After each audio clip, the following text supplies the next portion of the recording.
Hi lovelies. இன்றைக்கி walking போகும்போது இவ்வளோ பெரிய பேரதிர்ச்சி இருக்கும் எனக்கு தெரியாது.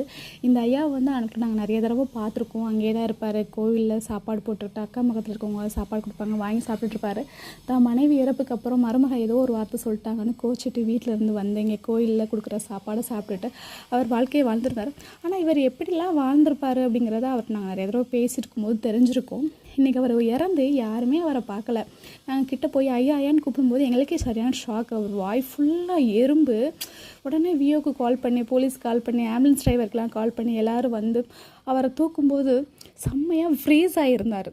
அதுக்கப்புறம் அவர் கையெல்லாம் எடுத்து அந்த அவங்க பட்டுக்கவரில் வைக்கும்போது மனசே உடஞ்சிருச்சு. என்னடா மனித வாழ்க்கை அப்படிங்கிற மாதிரி இருந்துச்சு. அவருக்கு மார்க்கெலாம் நோட் பண்ணிவிட்டு அவர் வச்சுருக்க திங்ஸ் எல்லாம் பார்க்கும்போது ரொம்ப வியப்பாகவும் ஆச்சரியமாகவும் இருந்துச்சு. இருக்கிற எல்லா சொத்துக்களையும் பிள்ளைகளுக்கு எழுதி கொடுத்துட்டு இப்படி ஒரு இறந்துருவோம் அப்படின்னு அவருக்கு தெரியுமா? பட் இருந்தாலும் இறந்துட்டார். பிள்ளைங்கள்